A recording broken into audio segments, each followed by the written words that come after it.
semuanya. Hari ini kami akan menjelaskan tentang dampak sosial informatika. Tetapi sebelum itu kami akan memperkenalkan diri kami masing-masing terlebih dahulu. Nama saya Alia dari kelas 9B absen 5. Nama saya Anya dari kelas 9B absen 14. Dan nama saya Fatma dari kelas 9B absen 24. Let's start. Topik pertama yang akan kita bahas adalah media sosial, jenis-jenisnya beserta isinya. Apa sih itu media sosial?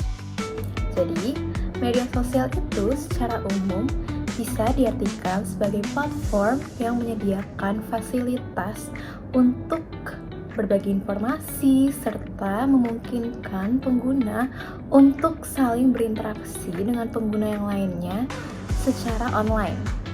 Dan jenis-jenis media sosial dibagi menjadi 8. Yang pertama adalah social network. Jadi, social network itu merupakan tempat atau platform bagi pengguna-pengguna di media sosial untuk berinteraksi dan berkomunikasi dengan pengguna lainnya secara online.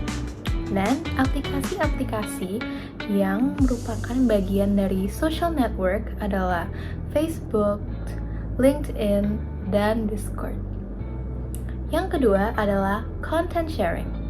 Content sharing ini hampir sama dengan social network, tetapi lebih memfokuskan kepada seorang pengguna membagikan suatu konten berupa video ataupun foto ke media sosial mereka sehingga dapat dilihat secara publik.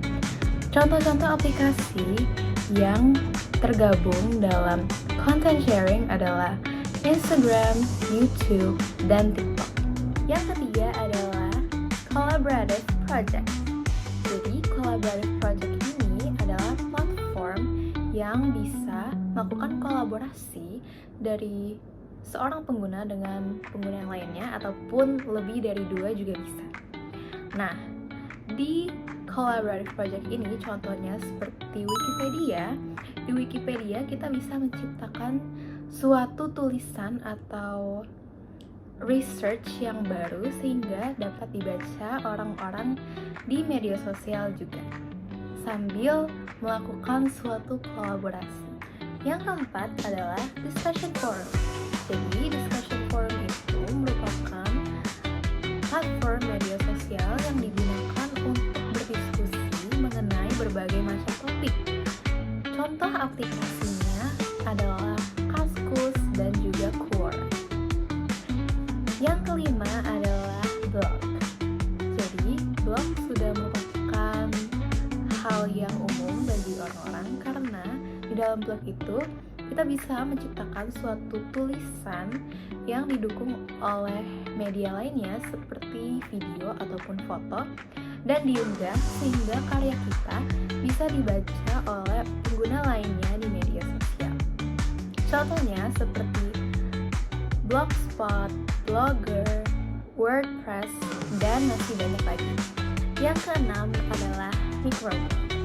Jadi, microblog ini sama halnya dengan blog, tetapi dia menyampaikan suatu pendapat dengan lebih singkat. Tetapi tetap bisa didukung oleh media lainnya juga, seperti video ataupun foto. Contoh dari microblog ini adalah Twitter dan Tumblr. Yang ketujuh adalah virtual game world. Jadi, virtual game world ini memfasilitasi suatu lingkungan digital di mana pengguna tersebut bisa berinteraksi, menjelajah, dan berpartisipasi di dalam berbagai macam aktivitas di dalam game tersebut. Contohnya seperti World of Warcraft dan The Sims. Dan yang terakhir adalah virtual social world. Jadi, virtual social world itu sama halnya dengan virtual game world, tetapi lebih memfokuskan kepada interaksi sosial yang dialami oleh pengguna di dalam game tersebut. Contohnya seperti The Second Life dan GTA V Roleplay. Jadi di dalam media sosial itu terdapat banyak sekali hal yang bisa kita temukan. mulai dari foto ataupun video yang diunggah oleh pengguna kepada pengguna yang lainnya yang bisa kita lihat secara publik. Itu merupakan salah satu hal yang merupakan isi dari media sosial itu sendiri. Contoh lainnya seperti di dalam blog, kita bisa membaca karya orang lain yang diunggah di dalam blog tersebut. Sama halnya dengan Wikipedia juga, kita bisa membaca karya ilmiah ataupun karya sastra lainnya yang ditulis oleh seorang pengguna. Dan yang terakhir juga terdapat game yang memungkinkan kita manusia untuk berinteraksi dengan orang lain secara online, tetapi melalui suatu game atau permainan yang membuat hal menjadi semakin seru. Jadi media sosial itu banyak sekali manfaat dan possibilities, kemungkinan yang bisa dilakukan di media sosial asal dilakukan dengan niat yang baik. Selanjutnya kita akan masuk ke topik kedua, yaitu peretasan. Peretasan adalah aktivitas mengakses atau memanipulasi informasi, data, maupun sistem elektronik secara tidak sah. Tujuannya adalah untuk mengakses, mengambil, memanipulasi, atau bahkan merusak data dan sistem. Hal ini dilakukan dengan menemukan celah keamanan digital. Sekarang kita akan masuk ke sejarah peretasan. Peretasan pertama kali terjadi di awal perkembangan komputer pada tahun 1950-an oleh sekelompok mahasiswa yaitu Freaks atau Phone Freaks. Mereka mengeksplorasi sistem telepon dan mulai mengklaim telah meretas sistem untuk hiburan. Pada 1970-an, kegiatan peretasan jaringan telepon berlanjut ke sistem dan jaringan komputer. Setelah 1980-an, peretasan berkembang dan menjadi penyerangan virus pada komputer. Pada tahun 2000-an hingga sekarang saat ini, peretasan menjadi masalah serius yang dilakukan secara ilegal untuk mengidentifikasi kelemahan dalam sistem. Berikutnya adalah jenis-jenis peretasan. Kemampuan manusia yang berkembang di bidang teknologi menciptakan berbagai jenis peretasan. Yang berikut adalah jenis-jenis peretasan yang sering terjadi di lingkungan digital. Yang pertama adalah malware atau malicious software. Perangkat lunak, perusak, atau pengambil data tanpa izin. Selanjutnya adalah ransomware, merupakan malware yang mengunci data sistem dengan meminta tebusan. Lalu ada Trojan, merupakan malware yang menyamar sebagai perangkat lunak sah untuk mencuri atau merusak data. Worm, merupakan malware yang menggandakan diri dan menyebar otomatis via jaringan. Spyware, merupakan malware yang mengumpulkan informasi pribadi secara diam-diam. Phishing, upaya menipu pengguna untuk mendapatkan data sensitif. Penipuan OTP atau One Time Password, upaya menipu pengguna untuk mendapatkan kode OTP. Lalu ada Distribute Denial of Service atau DDoS, merupakan serangan yang membuat server tidak dapat diakses. Selanjutnya adalah brute force, upaya menebak kata sandi atau kunci secara berulang.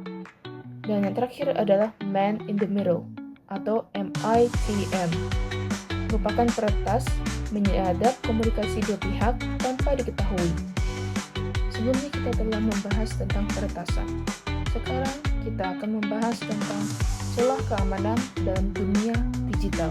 Oke, sekarang adalah pengertiannya.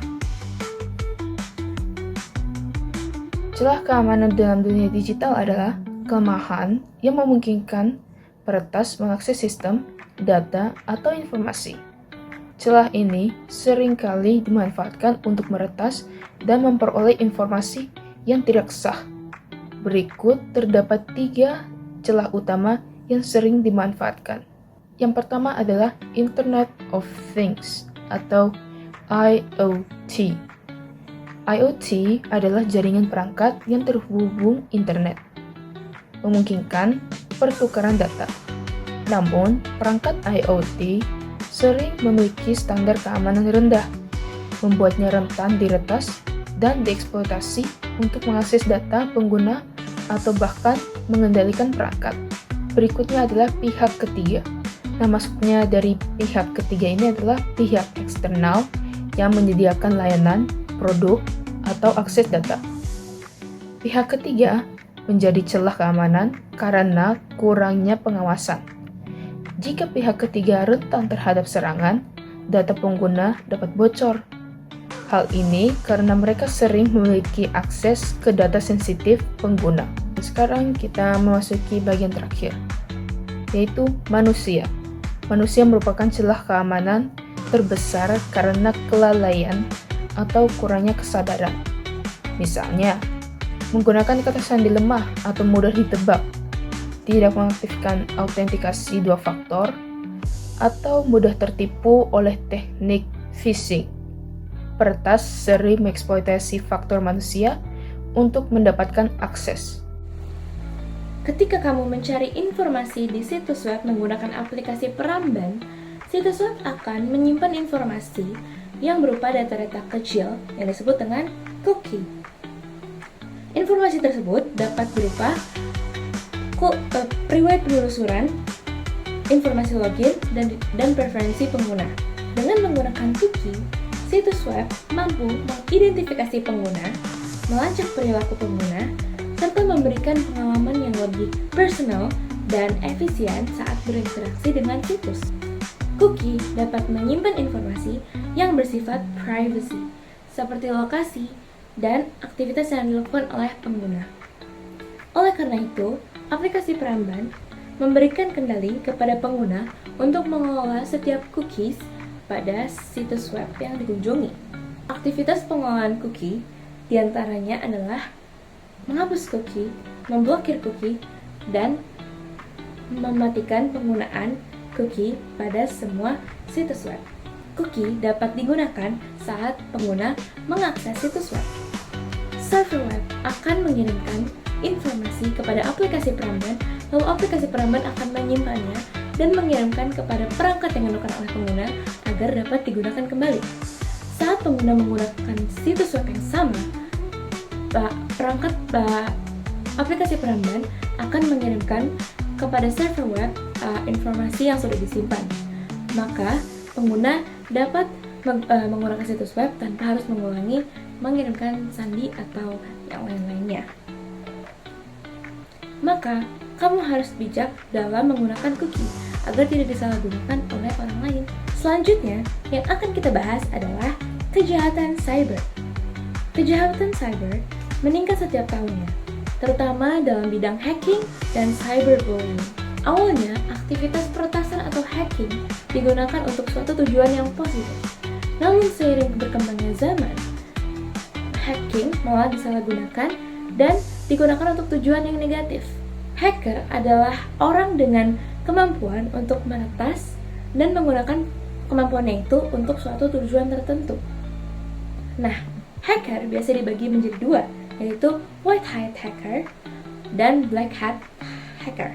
White hat hacker adalah hacker yang melakukan hacking dengan tujuan yang positif, seperti melindungi dan memperbaiki sistem yang telah diretas oleh pihak yang tidak bertanggung jawab. Sedangkan black hat hacker merupakan hacker yang melakukan hacking dengan tujuan yang negatif, seperti melakukan pencurian data dan merusak sistem. Cyberbullying atau perundungan dunia maya merupakan tindakan perundungan yang dilakukan menggunakan teknologi digital. Tindakan ini dapat melalui berbagai jenis platform media sosial yang dilakukan dengan melecehkan, memaki, mengancam, menghina, menyebarkan informasi palsu, dan mempermalukan orang lain. Bullying yang terjadi secara online dapat menyebabkan dampak buruk bagi kesehatan mental seseorang. Oleh karena itu, berperilakulah yang baik dan sopan dalam berkomunikasi melalui internet.